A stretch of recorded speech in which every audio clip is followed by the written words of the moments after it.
फिर से स्टार्ट कर रही हूँ कल्पना हिंदी क्लासेस में चैप्टर नंबर 9 10th क्लास के लिए 10th एफएल स्टूडेंट्स, बाल अदालत। स्टूडेंट्स, मैं आपसे पहले लेसन स्टार्ट करने से पहले थोड़ी बहुत बातें करना चाहती हूँ। काफ़ी दिन तक मैंने लेसन स्टार्ट नहीं किया था क्योंकि कोरोना का टाइम था, आप सबको मालूम है। सो आप एक चीज़ और है कि आप ज़्यादा से ज़्यादा लाइक करिए, सब्सक्राइब करिए, शेयर करिए, ताकि जो है दूसरे स्टूडेंट्स को फ़ायदा हो। और जो भी आपके कमेंट्स हैं वो नीचे सेक्शन में ज़रूर डालिए। मैं सभी बच्चों के कमेंट्स को पढ़ती हूँ। हाँ, ये है कि मैं सबके कमेंट्स का रिप्लाई नहीं दे पाती, लेकिन बच्चों मैं पढ़ती हूँ, डेफिनेटली हूँ। तो चलिए आज हम स्टार्ट करेंगे बाल अदालत। तो मैंने पहले भी आपको लेसन में स्टार्ट करके बताया था कि भाई लेसन जो होता है उस चैप्टर का जो नाम है उसे हम इजीली आइडेंटिफाई कर सकते हैं कि ये क्या बोल रहा है। बाल अदालत यानी कि बाल का मतलब क्या है, बच्चों की अदालत। अब ये अदालत किस चीज़ के बारे में है, कौन से टॉपिक के बारे में है, वो चलिए हम इस लेसन में पढ़ेंगे। उन्मुखीकरण, हरे भरे जंगल, चहचहाते पक्षी आज कल्पना के विषय बन गए हैं। भूकंप, बाढ़ आदि प्रकृति की ओर से मनुष्य को दी गई चेतावनी है, परंतु सब कुछ जानते हुए भी मानव आज इसे अनदेखा कर रहा है। बिल्कुल सही बात है कि भाई ये जो प्रकृति ने हमें दिया है, जंगल है, पहाड़ है, पशु पक्षी है ना। सो हम लोग क्या कर रहे हैं, इनकी अनदेखा कर रहे हैं ना, जंगलों को काट रहे हैं, जिसका हमें क्या हो रहा है, परिणाम भुगतना पड़ रहा है ना। बाढ़ आ रहा, भूकंप आ रहा, ये सब चीज़ें जो है हमें इसके लिए इस चीज़ का जो खामियाजा भरना पड़ रहा है। वास्तविकता यह है कि बढ़ती आबादी और आधुनिक जीवन की विभिन्न आवश्यकताओं की पूर्ति के लिए जंगल को बड़ी बेरहमी से काटा गया है। बिल्कुल सही बात है बच्चों, जो हमारी आवश्यकताएं हैं उनकी पूर्ति के लिए जंगल को काटा जा रहा है ना, नुकसान पहुंचा रहे हैं। पूर्ति के लिए जंगल को बड़ी बेरहमी से काटा गया है, जिसके कारण मौसम चक्र बदलता और परिणाम स्वरूप कहीं सूखा और कहीं बाढ़ देखने को मिलती है। मनुष्य का आज पेड़ पौधे से नाता तोड़ने के दूषक परिणाम झेल रहा है। यानी कि हमने जो जंगलों को काटा है, उनको जो नुकसान पहुंचा है, इस धरती को जो नुकसान पहुंचा है, कह रहे हैं कि भाई हमें जो है उसका दूषक परिणाम यानी कि बुरी परिणाम खामियाजा भरना पड़ रहा है। बच्चों, अगर हम ध्यान से इस पैराग्राफ को देखें तो उसमें थोड़े से ग्रामर भी आया है जो कि आपके एग्जाम्स में आएगा। मैं बार बार आपको बोल रही हूँ कि आपके एग्जाम्स में पठित और अपठित दोनों पद्यांश आते हैं। कई बार पठित पद्यांश जो है वो आपके बुक से लिया जाता है। इसमें पूरे 5 क्वेश्चंस होते हैं, उसमें से 3 क्वेश्चन जो है आपको एग्जैक्टली जो आपको पैराग्राफ में दिया हुआ है आप वहां से लिख सकते हैं। 2 क्वेश्चन में आपको एक क्वेश्चन ग्रामर का रहता है जिसमें आपको कुछ भी पूछ सकता है, युग्म शब्द पूछ सकता है, पर्यायवाची शब्द पूछ सकता है आपको। और एक रहता है कि इस पंक्ति का शीर्षक क्या होगा, यानी कि उसका नाम क्या हो सकता है। ठीक है, तो चलिए हम देखेंगे। अब चूंकि यहाँ पे ग्रामर आप देखिए, यहाँ पे दिया हुआ है हरे भरे, तो हरे भरे कैसा है, युग्म शब्द है। पेड़ पौधे युग्म शब्द है ना। फिर यहाँ पे दिया हुआ जैसे पक्षी, तो पक्षी का पर्यायवाची क्या होगा। तो इस तरह से पक्षी का पर्यायवाची जो है चिड़िया है, खग है ना, बिहग है। ऐसे सारे के सारे शब्द जो है आप लिख सकते हो। ठीक है, तो चलिए ये सारी की सारी चीजें जो है इसके अंदर दिया हुआ है। अब हम चलेंगे नीचे, देखेंगे भाई क्वेश्चन आंसर्स क्या है। तो चलिए बच्चे क्वेश्चन आंसर्स देखेंगे। मनुष्य किस प्रकार प्रकृति पर आश्रित है। कह रहा है कि भाई जो मनुष्य है वो इस प्रकृति पे किस तरह से निर्भर है। हम सब लोग जो है इस नेचर पे डिपेंड है ना, तो वो पूछ रहा है किस तरह से। फिर से क्वेश्चन देखिए, किस प्रकार मनुष्य किस प्रकार प्रकृति पर आश्रित है। तो हम लोग जो है प्रकृति पर किस तरह से आश्रित है ये आप पैराग्राफ में पढ़ के समझिए। मौसम चक्र में परिवर्तन के प्रमुख कारण कौन से हैं। ये जो मौसम है, ये जो ऋतुएं हैं, इसमें जो चेंजेस आ रहे हैं, सर्दी के बाद गर्मी, वर्षा, ये जो चेंजेस आ रहे हैं ये किस कारण से हो रहा है। दूसरा क्वेश्चन पूछ रहा है जंगलों के काटे जाने के दूषक परिणाम क्या हो सकते हैं। तो भाई जंगल को जो काटा जा रहा है उसका परिणाम, खराब परिणाम जो है वो क्या हो सकता है। बच्चों, अगर आपको ये पैराग्राफ समझ में आ रहा है तो आप आराम से लिख सकते हैं। जैसे क्वेश्चन नंबर 3 दिया हुआ कि भाई जंगल के काटे जाने के दूषक परिणाम क्या हो सकते हैं। तो क्या हो सकता है भाई, जंगल कटने से क्या हो रहा है, मौसम चक्र तो बदल ही रहा है, साथ में कहीं पे भूकंप आ रहा है, बाढ़, सूखा, कहीं पे बहुत ज्यादा बारिश, है ना। इस तरह के दूषक परिणाम जो है वो हम मनुष्य भोग रहे हैं। चलिए अब यहाँ पे बात करेंगे हम उद्देश्य को।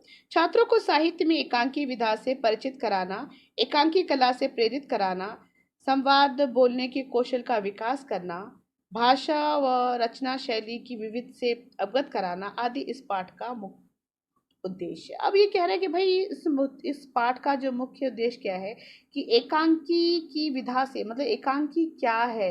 एकांकी का मतलब होता है बच्चों जिसमें कि हम एक ही विषय के ऊपर उस नाटक को प्रस्तुत करते हैं। तो उसे जो है उससे आपको परिचित कराना, इंट्रोड्यूस कराना, उसके लिखने का तरीका, उसके बोलने का तरीका, जो डायलॉग्स दिए रहते हैं नाटक में, उस संवाद में, तो बच्चे आपस में लोग कैसे बोलते हैं, अभिनय कैसे करते हैं, ये सारी बातें जो है आपको इस लेसन में दिया हुआ है। एकांकी साहित्य की एक ऐसी विधा है जो नाटक के सामान्य अभिनय से संबंधित है। बिल्कुल सही बात है, जो हम ड्रामा करते हैं उससे रिलेटेड रहता है एकांकी। यानी कि आपने देखा होगा ना स्कूल में जो भाई प्ले किया जाता है ना उसको, और वो एक ही किसी खास टॉपिक पे रहता है, इसीलिए इसको एकांकी कहते हैं। एकांकी मतलब एक ही विषय में, एक ही अंक के बारे में, एक ही विषय के बारे में, एक ही टॉपिक के बारे में उस पर बातें करना। एकांकी में किसी एक ही विषय का चित्रण किया जाता है। प्रस्तुत पाठ पर्यावरण से संबंधित। अब ये जो ड्रामा है उसमें जो है एक ही विषय, यानी कि कौन सा विषय लिया गया, पर्यावरण से संबंधित, इस विषय के ऊपर जो है ड्रामा प्ले किया जा रहा है। जैसे कि मैंने आपको स्टार्टिंग में बताया कि जैसे ही आप लेसन पढ़ते हो आपको समझ में आ जाता है कि भाई लेसन जो है वो कौन से टॉपिक के बारे में है।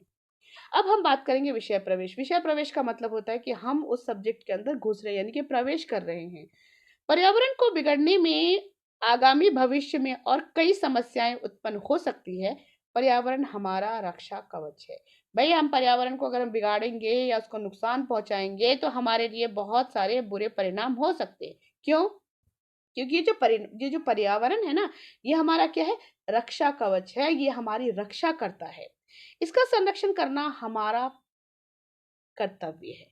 बिल्कुल सही बात है, इसकी रक्षा करना हमारा परम कर्तव्य है। भाई हमें पर्यावरण की रक्षा करना चाहिए, पेड़ पौधों को नहीं काटना चाहिए, उनको नुकसान नहीं पहुंचाना चाहिए, हमें ज़्यादा से ज़्यादा पेड़ लगाना चाहिए। ये सारी बातें जो है हमें ध्यान में रखना चाहिए। अब यहाँ पर दिया हुआ पात्र परिचय। भाई ये जो ड्रामा है, ये जो नाटक है, उसमें कौन कौन से कैरेक्टर है और वो कैरेक्टर आपस में किस तरह से संवाद यानी कि बातचीत कर रहे हैं। तो जैसे कि आपको लेसन के नाम से ही पता चल गया होगा कि ये लेसन किसके बारे में है, बाल अदालत। बच्चे जो है वो एक ड्रामा प्ले कर रहे हैं और उसका टॉपिक क्या रखा गया है, पर्यावरण। भाई पर्यावरण में को किस किस ने किस किस तरह से नुकसान पहुंचाया है। वैसे भी हम आजकल अपने आसपास में देखते हैं कि भाई पर्यावरण को बहुत तरह से नुकसान पहुंच रहा है।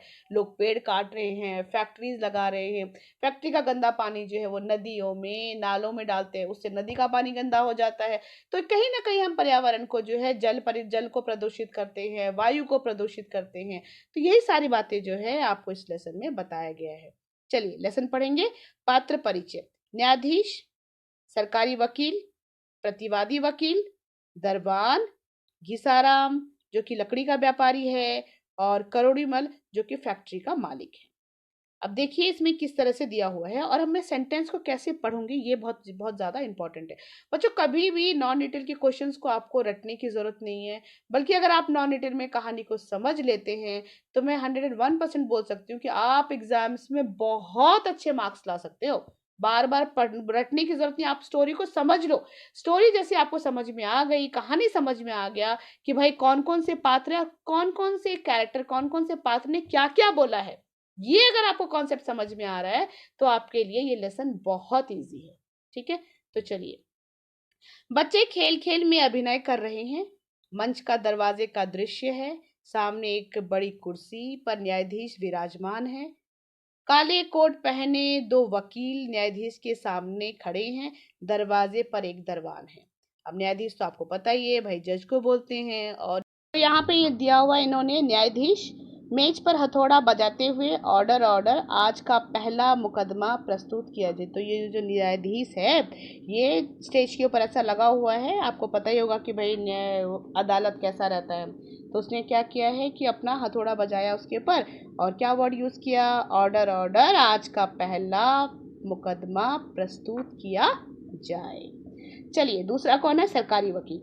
महोदय, आज का पहला मुकदमा लकड़ी के व्यापारी घिसाराम के विरुद्ध है। उस पर यह आरोप है कि वह अंधाधुंध पेड़ की कटाई करके जंगल को वीरान कर रहा है। अब ये जो मुकदमा था किसके ऊपर था, यहाँ पे इन्होंने क्या बोला कि भाई घिसाराम पे मुकदमा चल रहा है।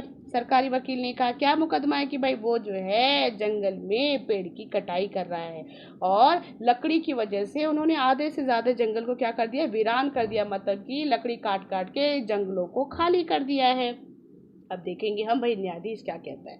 न्यायाधीश अभियुक्त घीसाराम को हाजिर किया। जब न्यायाधीश ने कहा कि भाई घीसाराम को हाजिर करो, दरबार घीसाराम पुत्र भिखाराम हाजिर हो, इस तरह से दरबार ने आवाज लगाया। घीसाराम अदालत के कटघरे में आकर खड़ा होता है और गीता पर हाथ रखकर शपथ लेता है। घीसाराम, मैं शपथ लेता हूँ कि मैं जो कहूँगा सच कहूँगा, सच के सिवाय कुछ नहीं कहूँगा। आपने देखा होगा ना टीवी में और पिक्चरों में भी देखा होगा किस तरह से अदालत में, कोर्ट में जो है गीता, भागवत गीता रखा जाता है, उस पर जो है अपराधी जो है वो वकील जो है उस पर कसम खिलाता है। तो इसी तरह से उसने भी कसम ली। सरकारी वकील, घीसाराम, आप पर जो आरोप लगाया गया है उसके बारे में आप क्या अपनी सफाई में कुछ कहना चाहेंगे? वकील पूछ रहा है कि भाई आप पे जो आरोप लगाया है आप कुछ बोलना चाहेंगे उसके बारे में? घीसाराम, न्यायाधीश जी, मेरे ऊपर जो आरोप लगाया गया है इल्जाम बिल्कुल बेबुनियाद है। उसने क्या बोला भाई, मेरे ऊपर जो ये इल्जाम लगाया ना वो बिल्कुल गलत है। लकड़ी का व्यापार हमारा खानदानी पेशा है। खानदानी पेशा पता है ना, जनरेशन बाय जनरेशन, पहले पिता करता फिर उसके बाद पुत्र, तो इस तरह से वो कह रहा है वो हमारा खानदानी पेशा है। हरी रही पेड़ काटने की बात, सो घोड़ा घास से दोस्ती करेगा तो खाएगा क्या? बच्चों ये वर्ड को आप अंडरलाइन कर लीजिए, कई बार इसमें से मुहावरे भी आते हैं। तो कह रहा है कि भाई जो घोड़ा है वो अगर घास से ही दोस्ती कर लेगा तो वो क्या खाएगा? मतलब ये हुआ कि जिसका जो व्यवसाय है अगर वो उसी की रक्षा करने लग जाए तो वो व्यापार कैसे करेगा? मान लो कि घीसाराम क्या था कि लकड़ी का व्यापारी था, अगर वो जंगलों की रक्षा करेगा तो व्यापार कैसे करेगा, लकड़ी कैसे काटेगा? इसीलिए इसने ये वाली कहावत कही है। सरकारी वकील, अच्छा तो ये बताइए कि क्या आप पेड़ काटने से पहले अनुमति लेते हैं? घीसाराम हंसते हुए, वकील साहब, भला पेड़ से क्या अनुमति लेना? घीसाराम वकील ने कहा कि अच्छा भाई ठीक है, आपने पेड़ काटा तो क्या आपने पेड़ को काटने से पहले उसे परमिशन लिया? अब घीसाराम जो हंसने लगा, बोले कि अरे पेड़ को काटने से परमिशन भला कौन लेता है? प्रतिवादी वकील, योर, मेरा वकील अधिक पढ़ा लिखा नहीं है, वह सीधा साधा लकड़ी का व्यापारी है जो लकड़ी काटने व बेचने का पुश्तैनी धंधा कर रहा है। क्या बोला उसने कि भाई मेरा जो ये क्या कहते मेरा जो क्लाइंट है वो जो है बहुत ज़्यादा पढ़ा लिखा नहीं है, वो बहुत कम पढ़ा लिखा है और वो जो है एक सीधा साधा व्यापारी है जो कि उसके दादा और उसके पिताजी व्यापार करते थे पुश्तैनी, वही व्यापार वो भी कर रहा है। सरकारी वकील, न्यायाधीश महोदय, कानून से अनजान होना किसी अपराध को कम नहीं करता। उसने बोला कि अरे महोदय, अगर आपको कानून नहीं मालूम है तो इसका मतलब ये नहीं है कि आप बेगुनाह हो गए। अभी जैसे मान लो रोड साइड में को हम किसी का एक्सीडेंट कर देते, इसका मतलब ये थोड़ी ना हुआ कि मुझे एक्सीडेंट का रूल नहीं पता है इसीलिए मैं बेकसूर हूँ, ऐसा नहीं हो सकता ना। तो इसीलिए उसने क्या बोला कि भाई अगर उसको कानून पता नहीं तो इसका मतलब ये थोड़ी ना कि वो इनोसेंट है। नहीं, अगर आपने अपराध किया है तो सजा तो आपको मिलेगी। यूं भी घीसाराम जिस इलाके के पेड़ कटवा रहा था उस क्षेत्र में जाने पर प्रतिबंध लगा हुआ है, फिर पेड़ काटने का तो प्रश्न ही नहीं पैदा होता। क्या बोला उसने? वैसे भी कि जिस जंगल की जिस एरिया से, जिस हिस्से से वो पेड़ काट रहा है वहां पे जाना मना है, फिर वो वहां पे जाके ये काम कैसे कर सकता है? प्रतिवादी वकील, ऑनर, घिसाराम को साफ साफ अपराधी नहीं ठहराया जा सकता है, वह निर्दोष है, अतः उसे कोई सजा देना मुनासिब नहीं है। अब जो उसका वकील है वो कह रहा है कि भाई डायरेक्टली आप जो है इसको जो है अपराधी नहीं ठहरा सकते हैं या कोई भी उसको जो है सजा देना, ये बात जो है वो मुनासिब नहीं है, मतलब कि सही नहीं है। बच्चों इस लेसन में बहुत सारे उर्दू शब्द का प्रयोग किया गया है, तो आप जो है इस सबको, कई बार क्या होता है कि जो पठित पद्यांश आते हैं आपके टेक्स्ट बुक से, सो अगर आपको ये पूछा जाए जैसे मुनासिब है ये किस तरह के शब्द है तो आप इसको अंडरलाइन कर लेंगे और ब्रैकेट में लिखेंगे कि ये विदेशी शब्द है या फिर उर्दू शब्द है, इस तरह से भी आप लिख सकते हैं। सरकारी वकील महोदय, मेरा मानना है कि घिसाराम ने अवश्य ही कानून तोड़ा है। उसने कहा कि नहीं, मेरा मानना है कि भाई इसने तो कानून तोड़ा है। यदि इस प्रकार कानून तोड़ने वालों को माफ कर दिया गया तो लोगों पर इसका गलत असर पड़ेगा और सभी अपने स्वार्थ के लिए पेड़ को काट काट कर पर्यावरण को हानि पहुंचाएंगे। क्या बोला उसने कि भाई मेरा मानना है कि भाई इसने तो कानून तोड़ा है, अगर हम सभी ऐसी तरह से कानून तोड़ने वालों को माफ कर देंगे तो क्या होगा, सब लोग जो है पेड़ काट काट के पर्यावरण को नुकसान पहुंचाएंगे। बच्चों यहाँ पर वर्ड आया है काट काट, ये आप इसको अंडरलाइन करेंगे। ये है पुनरुक्ति शब्द। पुनरुक्ति शब्द का मतलब होता है जो वर्ड बार बार रिपीट किया गया हो, इस तरह के वर्ड को पुनरुक्ति शब्द कहते हैं। उसके अलावा यहाँ पे शब्द आया है हानि। हानि का मतलब होता है नुकसान, तो यहाँ पे जो है लाभ और हानि इस तरह से भी विलोम शब्द आ सकता है। अगर आपको क्वेश्चन ये पूछा जाए व्याकरण की दृष्टि से यहाँ पे कौन कौन से शब्द आए हैं, तो आप लिख सकते हैं पुनरुक्ति शब्द आया है, विलोम शब्द आया है, और फिर आप वहाँ पे जो है विलोम शब्द का हानि का लाभ और काट काट जो है इसको अंडरलाइन करके वहाँ पे लिख सकते हैं पुनरुक्ति शब्द है। तो कई बार आपको बच्चों पैराग्राफ में से क्वेश्चन आंसर्स के अलावा ग्रामर भी पूछे जाते हैं। अतः घिसाराम को सख्त से सख्त सजा दी जाए जिसके भविष्य में कोई भी इंसान पेड़ काटने की गुस्ताखी ना करे। तो उसने क्या बोला कि भाई घिसाराम को जो है कड़ी से कड़ी सजा दी जाए ताकि भविष्य में इस गुस्ताखी मतलब गलती, इस तरह की गलती भविष्य में कोई भी ना करे। तो चलिए आगे देखेंगे क्या है इसमें। न्यायाधीश अदालत दोनों पक्षों की दलील सुनने के बाद इस निर्णय पर पहुंची है कि निसंदेह घिसाराम कानून से अनजान है, किंतु उसे गंभीर अपराध किया है। उसने बोला कि हाँ मानते हैं कि भाई निसंदेह, हाँ इस बिल्कुल सही बात है कि उसको कानून से वो अनजान है, कानून के बारे में उसको नहीं पता है, लेकिन फिर भी उसने कानून तो तोड़ा है, यानी कि अपराध तो उसने किया है।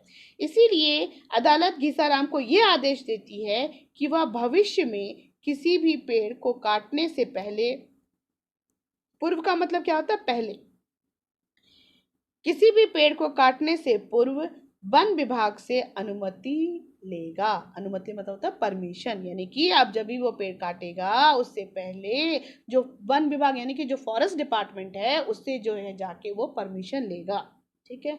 इसके साथ ही अदालत घिसाराम को यह हुक्म देती है कि वह अपने गांव के चारों तरफ 100 पेड़ लगाए और अगले वर्ष तक उनकी देखभाल करेगा। तो उसने क्या बोला कि भाई बिल्कुल सही है, इसलिए अदालत ने क्या उसको हुक्म दिया, क्या आदेश दिया, क्या सजा सुनाई कि भाई गांव के चारों तरफ जो है वो पूरे 100 पेड़ लगाएगा और 1 साल तक यानी कि 1 वर्ष तक जो है उस पेड़ की देखभाल करेगा, भाई जब तक पेड़ जो है वो बड़ा ना हो जाए। चलिए आगे देखेंगे। घंटी बजती है और सभी मंच से बाहर हो जाते हैं। एक तो एक ड्रामा का एक पार्ट खत्म हो चुका है घिसाराम का, अब जो है दूसरा मुकदमा शुरू होता है। तो चलिए देखेंगे भाई दूसरा मुकदमा क्या है। न्यायाधीश ऑर्डर ऑर्डर, आज का अगला मुकदमा प्रस्तुत किया जाए। तो उसने क्या बोला कि भाई आज का जो अगला मुकदमा है वो प्रस्तुत करो वो साहब। सरकारी वकील महोदय, आज का अगला मुकदमा गांव के बाहर लगी फैक्ट्री के मालिक सेठ करोड़ी मल के विरुद्ध है। गांव के बाहर में जो फैक्ट्री लगी हुई है ना, उसका जो मालिक है सेठ करोड़ी मल, उसके विरुद्ध मुकदमा है। उस पर आरोप है कि वह फैक्ट्री के गंदे पानी और तमाम कूड़े कचरे को गांव के पास बहाने वाली नहर में फेंकता है। अब क्या आरोप लगाया कि भाई फैक्ट्री का जितना भी गंदा पानी है, फैक्ट्री के जितने भी कचरे हैं वो बाहर जो नदी बह रही है उसमें वो फेंक देता है, जिससे नहर का पानी प्रदूषित हो जाता है। जिससे क्या होता है, नहर का पानी जो है वो गंदा हो जाता है। फैक्ट्री की चिमनी से निकलने वाला धुआं भी ग्रामीण वासियों के स्वास्थ्य को प्रभावित कर रहा है। अब जो उस कारखाने में, उस फैक्ट्री में जो ऊपर चिमनी लगा हुआ है उसमें जो धुआं निकलता है, जो जहरीली गैस निकलती है, वकील कह रहा है कि उससे भी जो है गांव वाले को बहुत नुकसान हो रहा है, उनके स्वास्थ्य पे जो है बहुत सारे खराब असर पड़ रहे हैं, उनकी खांसी की बीमारी और कई तरह के, आपको पता ही है कि जहरीली गैस से कई तरह की बीमारियां होती है। तो वो भी वही कह रहा है कि भाई उससे उनके स्वास्थ्य पे बहुत खराब असर पड़ रहा है। न्यायाधीश करोड़ीमल को हाजिर किया जाए। फिर न्यायाधीश ने क्या बोला कि भाई आप करोड़ीमल को हाजिर करिए। दरबान करोड़ीमल हाजिर हो। आपने देखा होगा भाई दरबान जो है न्याय उसमें अदालत में जोर से आवाज लगाता है बुलाने के लिए। सेठ करोड़ीमल कटघरे में आकर खड़ा होता है, गीता पर हाथ रखकर शपथ लेता है। अब करोड़ीमल भी सेम वैसा ही क्या कहते घिसाराम की जैसे, उसको भी जो है भागवत गीता दिया गया और उसका जो वकील उसको जो है उसको भी कसम खिलाया गया। करोड़ीमल, मैं शपथ लेता हूँ कि जो कुछ कहूंगा सत्य कहूंगा, सत्य के सिवाय कुछ ना और कुछ ना कहूंगा। उसने क्या बोला कि जो मैं कहूंगा वो सच कहूंगा, सच के सिवा मैं कुछ नहीं कहूंगा। सरकारी वकील, करोड़ीमल जी, आपकी फैक्ट्री कब से चल रही है? अब उसने क्वेश्चन पूछा, भाई करोड़ीमल आपका फैक्ट्री कब से चल रहा है? करोड़ीमल, यही पिछले 4-5 वर्ष से। उसने बोला यही पिछले 4-5 साल से चल रहा है। सरकारी वकील, अब ये बताइए कि आप फैक्ट्री से निकलने वाले गंदे पानी को कहाँ फेंकते हैं? अब उसने क्वेश्चन किया कि भाई 4-5 साल से तो आपकी फैक्ट्री चल रही है, लेकिन ये जो फैक्ट्री का गंदा पानी है भाई आप उसको कहाँ फेंकते हैं? करोड़ीमल, वकील साहब, गंदा पानी कहीं बाहर फेंकने की क्या जरूरत है? पास में ही नहर बहती है, उसी में फैक्ट्री का गंदा पानी बहकर दूर चला जाता है। उसने क्या बोला कि वकील साहब उस गंदे पानी को बाहर फेंकने की क्या जरूरत है? पास में क्या हुआ, एक नहर बहती है, हम उस नहर में पानी जो है गंदा पानी फैक्ट्री का डाल देते हैं और वो जो पानी, चूंकि नहर का पानी बहता पानी है तो वो बाहर चला जाता है। आसपास गंदगी फैलाने से तो बीमारी फैलने का खतरा रहता है ना। फिर इसने दूसरा भी दलील दिया कि भाई हम गंदा पानी को किसी दूसरी जगह फेंकेंगे, कचरा दूसरी जगह फेंकेंगे तो बीमारी फैलेगा। सरकारी वकील, सेठ जी, क्या आप जानते हैं कि ऐसा करके आप नहर के जल को भी प्रदूषित कर रहे हैं? तो उसने क्या बोला, सेठ जी आपको पता है कि इस तरह से आप क्या कर रहे हैं, जो नहर का पानी है आप उसको भी दूषित कर रहे हैं, प्रदूषित कर रहे हैं, मतलब आप उसको भी गंदा कर रहे हैं। करोड़ीमल, वकील साहब अब कैसी बातें करते हैं? हमने तो बचपन से ही बड़े बूढ़ों से सुना है कि बहता पानी तो सदा शुद्ध होता है, उसे कौन दूषित कर सकता है? अब ये जो करोड़ीमल है ये अपना क्या दलील दे रहा है कि भाई हमने तो बचपन से सुना है कि जो पानी बह रहा है उसको भला कौन गंदा कर सकता है, क्योंकि पानी जो रुका हुआ थोड़ी ना है, पानी तो बह रहा है। सरकारी वकील, आप पर यह आरोप है कि आपने गांव की हवा को भी दूषित कर दिया। उसने बोला कि एक तो ये आपके ऊपर पहला आरोप क्या है कि आपने नहर के पानी को गंदा किया, और दूसरा आरोप क्या लगाया है कि आपने गांव का जो हवा है आपने उसको भी क्या कर दिया, अशुद्ध कर दिया है, खराब कर दिया है। प्रतिवादी वकील, योर ऑनर, मेरे मुवक्किल पर लगाए गए आरोप बेबुनियाद है। अब ये दूसरा जो प्रतिवादी वकील, उसका जो वकील है वो क्या कह रहा है कि भाई जो मेरे मुवक्किल है उसके ऊपर जो भी आपने आरोप लगाया है वो बेबुनियाद है, मतलब कि गलत है। असलियत यह है कि करोड़ीमल अपनी मेहनत के दम पर साधारण मिस्त्री से सेठ करोड़ीमल बना। अब यहाँ पे क्या किया वकील ने, पूरा का पूरा टॉपिक ही चेंज कर दिया। उसने जो है पर्यावरण को नुकसान पहुंचा रहा वो बात छोड़ के क्या बोलने लगा कि भाई मेरा जो है मौकिल जो है वो जो है अपनी मेहनत करके यहाँ तक जो है बड़ा है, मतलब आगे बढ़ा है, इतना बड़ा सेठ बना है, इसीलिए जो गांव के लोग हैं ना उससे ईर्ष्या कर रहे हैं, उनको जो उससे जलन हो रही है, इसीलिए गांव के लोग करोड़ीमल से ईर्ष्या करते हैं। उसने बाकायदा अनुमति लेकर गांव के बाहर फैक्ट्री लगाई। अब गांव ही फैलते फैलते वहां पहुंच गया, तो इसमें करोड़ीमल का क्या कसूर? उसने कहा कि भाई करोड़ीमल ने तो फैक्ट्री कहाँ लगाया था, गांव के बाहर, लेकिन गांव ही धीरे धीरे इतना बड़ा हो गया और फैक्ट्री के तक पहुंच गया, तो भाई इसमें करोड़ीमल की क्या गलती है? कसूर मतलब तो गलती, उसकी क्या गलती है? सरकारी वकील, महोदय, मेरे साथी वकील ने तो वही बात कह दी, उल्टा चोर कोतवाल को डांटे। आप अंडरलाइन कर लीजिए, ये भी जो है मुहावरा है, उल्टा चोर कोतवाल को डांटे, मतलब जिसकी गलती है वही निरपराधी, यानी कि जो क्या कहते हैं जिसने कोई गलती नहीं की है उसके ऊपर गुस्सा कर रहा है, निर्दोष के ऊपर। उल्टा चोर कोतवाल को डांटे। यह ठीक है कि सेठ करोड़ीमल को फैक्ट्री बनाने की स्वीकृति किसी ने नहीं दी। उसने बोला कि हाँ ये बिल्कुल सही बात है कि भाई सेठ करोड़ीमल को ये परमिशन किसी ने नहीं दिया था। फैक्ट्री कानून के अनुसार जितनी ऊंची चिमनी होनी चाहिए उससे उस पर ध्यान नहीं दिया गया। बोला कि बिल्कुल सही बात है कि भाई जितना चिमनी ऊंचा होना चाहिए उस पर किसी ने ध्यान नहीं दिया। फैक्ट्री कानून के अनुसार जितनी ऊंची होनी चाहिए उन्होंने इस पर ध्यान नहीं दिया। इसका परिणाम यह है कि जब भी हवा का रुख बस्ती की ओर होता है तो चिमनी से निकलने वाला धुआं सारे ग्रामीणों का सांस लेना दुर्भर कर देती है। उसने बोला बिल्कुल सही बात है कि भाई चिमनी जो लगाए तो है, लेकिन चिमनी से जो धुआं निकल रहा है, उससे जो हवा चलती है, उससे पूरे गांव वालों को सांस लेना बहुत ही ज्यादा मुश्किल हो रहा है। यदि ऐसा ही चलता रहा तो वह दिन दूर नहीं जब गांव के हर घर में कोई न कोई सांस का रोगी होगा। उसने बोला कि ये कोई बहुत बड़ी बात नहीं है, जब भी ऐसा होगा, इस तरह से अगर गंदा हवा हमेशा चलता रहा तो गांव के जितने भी घर है ना, सभी घर के लोगों को कुछ ना कुछ सांस से संबंधित बीमारियां हो सकती है। प्रतिवादी वकील: गवर्नर, मुझे अपने साथी वकील की दलील पर हंसी आ रही है। भला हवा पर भी किसी का जोर चलता है, उसका जी चाहे उधर ही बहने लगती है। उसने बोला कि भाई हवा पर भी किसी का जोर लगता है, जिसका मन करे वो उस डायरेक्शन में बहेगी। उस पर तो हम कानून की बेड़ियां नहीं डाल सकते। क्या बोला उसने कि भाई हम उसके ऊपर जो है कानून की जंजीर नहीं लगा सकते हैं। सरकारी वकील: सरकारी वकील महोदय, ठीक है कि कानून हवा या पानी पर नहीं मनुष्य पर लगता है। उसने बोला हाँ बिल्कुल सही बात है भाई, कानून जो है ये हवा या पानी पे नहीं मनुष्य पे लगाया जाता है। इसीलिए सेठ जी की चिमनी को तो ऊंचा करवा ही सकते हैं और फैक्ट्री के कूड़ा कचरे को नहर में ना डालकर दूर भिजवा सकते हैं। उसने क्या बोला कि हाँ भाई सही बात है, आप जो बोल रहे हैं वो करेक्ट है भाई, कानून जो है ना वो कभी भी पानी या हवा पे नहीं लगता, लेकिन हम दो काम तो कर सकते हैं। एक क्या कर सकते हैं, फैक्ट्री की जो चिमनी है उसको ऊपर कर सकते हैं ताकि उसकी हवा, दूषित हवा गाँव वाले का स्वास्थ्य को खराब ना करे।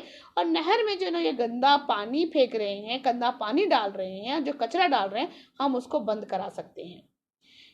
इससे वायु ना जल दोनों को ही दूषित करने से कर करके जनता के स्वास्थ्य के साथ खिलवाड़ किया। इसीलिए मेरा आग्रह है कि इन्हें सख्त से सख्त सजा दी जाए ताकि कोई भी मनुष्य भविष्य में पर्यावरण को दूषित करने का साहस ना करे। उसने बोला इन्होंने गलती की है और इनको सजा तो मिलनी चाहिए, इसीलिए मेरा मानना है कि इनको सख्त से सख्त सजा दी जाए ताकि भविष्य में इस तरह की गलती कोई भी मनुष्य ना करे। कौन सी गलती? पर्यावरण को दूषित ना करे। दोनों पक्षों की दलील सुनने के बाद अदालत इस निर्णय पर पहुंची है कि सेठ करोड़ीमल जाने अनजाने में पर्यावरण को क्षति को अंडरलाइन करी, इसका मतलब होता नुकसान, पर्यावरण को क्षति पहुंचाई है। इसीलिए अदालत इन्हें हुक्म देती है, हुक्म को अंडरलाइन कर इसका मतलब होता आदेश, और ये उर्दू शब्द है, विदेशी शब्द है।